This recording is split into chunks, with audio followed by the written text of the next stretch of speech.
Welcome to the MCNet Christian Leadership Institute, a unique approach to equipping the next generation of Christian leaders. CLI is an initiative of the International Ministry Coaching Network and implements a competency-based mentorship for ministerial training.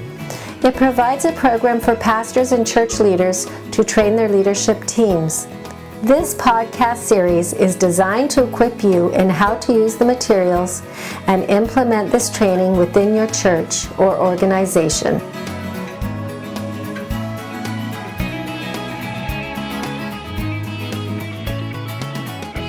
Well, if you've been looking at the Christian Leadership Institute orientation guide, we've been looking at that last time. We just had finished that episode on just giving you an overview of how this program works. It's a competency-based mentorship. And now we want to begin looking at each one of those modules. There's 2 sections, and each section has 4 modules. And each one of the modules also, each one of the 4 are broken down into leadership competencies versus technical competencies. And the difference is leadership ones have more of a personal, stuff, who we are as a person, whereas the technical are more skills, how to preach, how to teach, etc., that sort of thing. So the first module that we're going to look at in this section is personal life. Right. And so we begin with personal life because that's where you build your foundation for leadership, and we want to help people to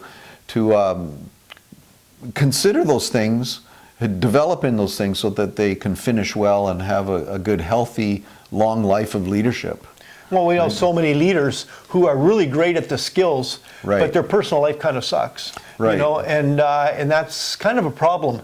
And yet we see that around the world where we've taught. Yeah, so that's why we begin there. We begin by talking about personal things and then eventually relational things before we get into the skills. That's great. So that's the overview of this first section, but also very specifically the first area on personal life. So we hope you join us, and we'll dive into it and look at all 8 competencies in this module. The first module has 8 competencies, and this is all about our personal life and why that's so important. And then the first one of the 8 that we're looking at today is godly character. And why do we start with that?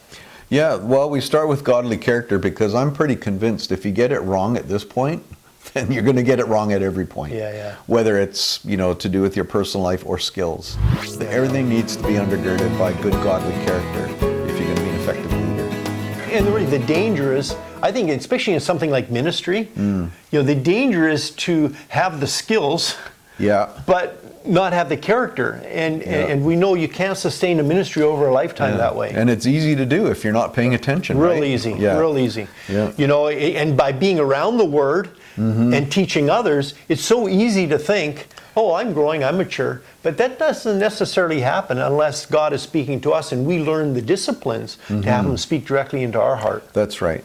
So before we get into any of the gifts and skills, we need to consider our character and how we're growing in the Lord on a consistent basis. That's so important. And the ditch of life is filled with ministers who never finished well. And it's not because they couldn't preach well or teach well. That doesn't trip people up. It's who we are as a person. And so that's why this is important. It might seem a little simple. Some of the things we talk about here may be beneath us. Hey, we know that. We were saved a long time ago. But I think it's important to redig some of these wells. And how do we do that? So to get into that, we've developed an assessment. It's 25 questions or so. And the way we do that is the questions are based on the Bible. How about that? On 1 Timothy chapter 3 and Titus chapter 1, where the Apostle Paul develops sort of the whole idea of what is biblical character for a leader, because he's the mentor for Timothy and Titus, right? So we take off on that, and we've developed this assessment where you do a self-assessment, you answer the questions, and then you also have someone who knows you well, hopefully a mentor, or Right. maybe a spouse. That Now that's a bit scary. yeah, but have somebody who knows you well also fill the assessment out on you, and then to do a comparative analysis of those results, and not Right. only how you perceive yourself, but how you're perceived Yeah. in terms of godly character. You know, some of the questions in there, like for instance, one is I'm patient and gentle with those I disagree with. Or I avoid quarreling whenever possible, even if I don't get my own way. Right. I mean, so we frame the questions in a way, you know, I have a good reputation in the community with regards to every aspect of my life. So these are kind of self questions, which are kind of hard to answer sometimes, but we also have a third-party assessment. That's right. Yeah, and so it's Like, who would do important. that? Who would? That would give you feedback on that? Well, it has to be someone that knows you well. Okay. And has, I would suggest that you have someone that you've been accountable to, a leader or a mentor, someone who is a peer that you've worked with over time, and it'd probably be helpful if someone who you are mentoring actually filled that out on you and got feedback from that level too. So you're getting 3 different levels of feedback on in the third party assessment. You know, and every one of our competencies have assessments. But the assessment, it's not like a scientific, you know, this is, you know, kind of a statement on your life. It's kind of a discussion starter. That's right. It's a way to get into the topic, and the questions are always designed around principles within that competency.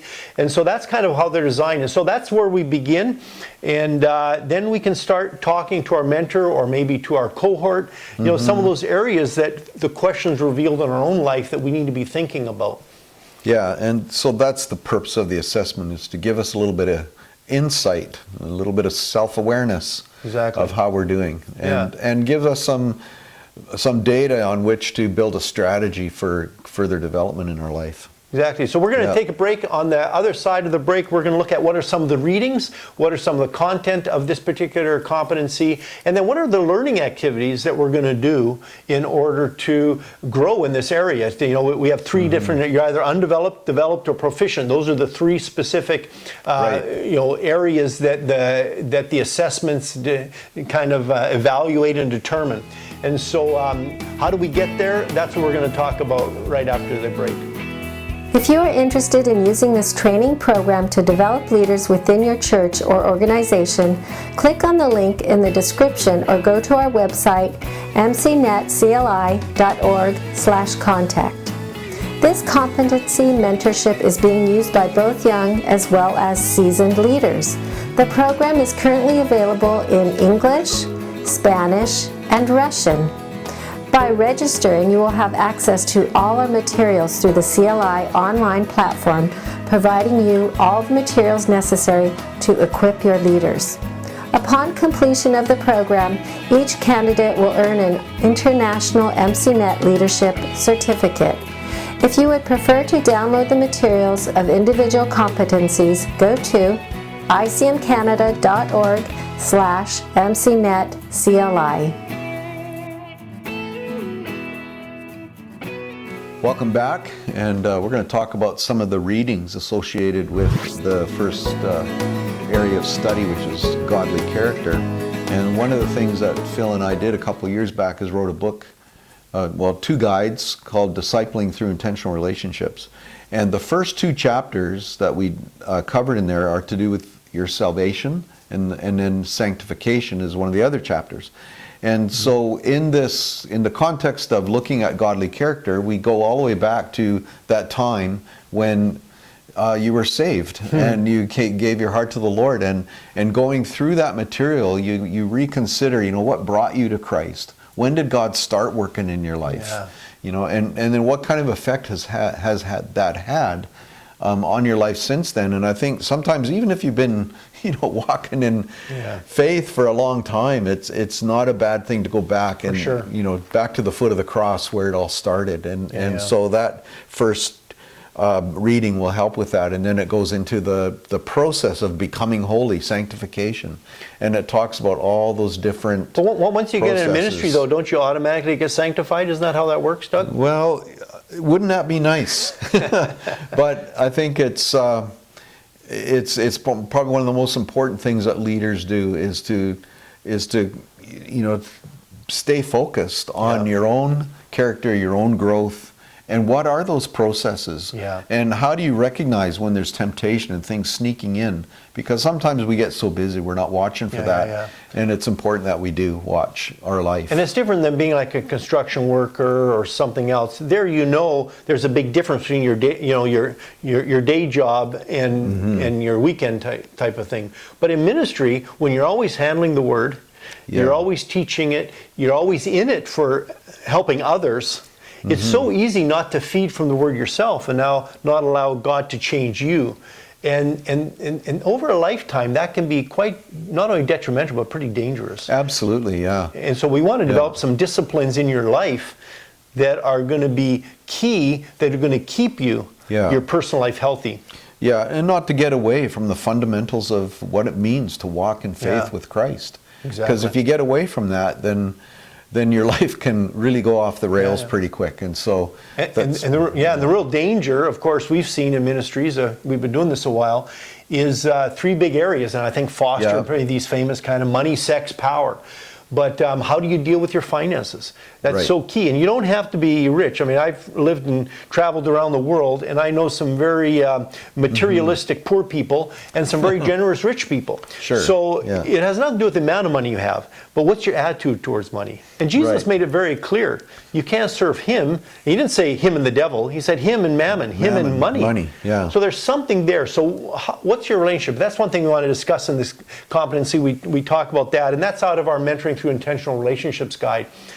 And that's part of the readings there. You do talking about money issues and also sexual issues of sexuality, intimacy. If you're married, things of married, your thought life. Nowadays with the internet, there's so many areas that it's shocking. Many leaders who you probably know preaching from the pulpit are struggling in these areas. Now, doesn't mean that you're disqualified. It means we need God's grace, but we have to be accountable to look what our weak areas are and to actually grow in those areas.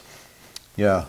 And so with those first two, money and then sexuality, those are issues of trust, right? Yeah. Do we trust God for our supply? Do we trust that He will, be our provider? Right. And then morality is just, it's pretty self-explanatory. The Bible's very clear on that. But, how do you deal with the temptation and the things. And you may have good intentions, but when the pressures of ministry come, you say, well, I deserve an out here. I deserve a pass on this. Sure. And that's where we don't have the godly character. What happens is that we start living a life, kind of a double life. Right. We have our pulpit life, we have our stage life, our up front, our public persona. Right. But in the background, what's going on in our personal life? And you may be in that right now. And that doesn't mean you're disqualified, but what it means is you have to take attention to that, and you have to make some steps to grow, and you have to have an accountability group. And that's why this mentoring, and as we move to the learning activities, why it's so important to have someone, either a group or a mentor in this program, that are going to help you discuss these questions. There's a difference between the character assessment that you do and the one that a third party, another person does. And in the learning assessment, how would you discuss that with somebody? Yeah, I think when you get the data back from doing the assessment, you're going to notice, I think myself one way, but I'm perceived differently. Those are areas to talk about. And who do you talk about that with? Well, that's why the idea of having a mentor is so important, because with that assessment, you'll be discussing those things with your mentor. And there's trust there, right? You need to trust. I mean, you're not airing your dirty laundry, on Sunday morning all the time with everybody, but you need somewhere that you can air it. That you can talk about those things. Exactly. Absolutely. Exactly. And that's key to growth, right? But so many leaders don't have that, right? They don't have someone, and that's such a dangerous place to be. Yeah, I've seen a lot of that over the years, where leaders just don't feel like they have somewhere to talk about the things that are personal. Yeah. Yeah. So that's basically what this competency is all about. It's about godly character. It's about who you are as a person. Yeah. We have an assessment. Then there's these readings that will help you in that. And then finally, your learning activities. Depending where you're at, they'll be designed to help you either do some further study, to do some further reading, to do some mentoring, some discussion with your mentor. And that's kind of how this package of this first competency is put together. Yeah.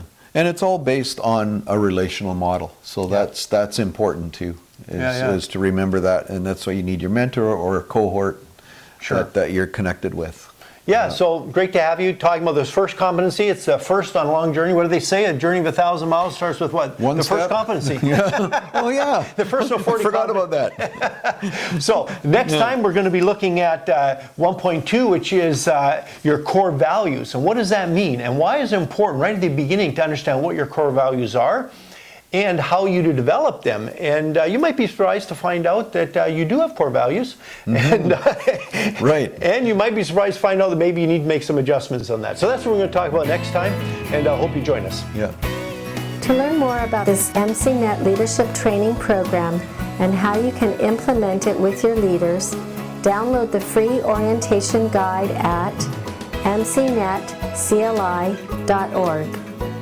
In order to register in the program, go to mcnetcli.org/contact, or to purchase and download the CLI materials, go to icmcanada.org/MCNetCLI.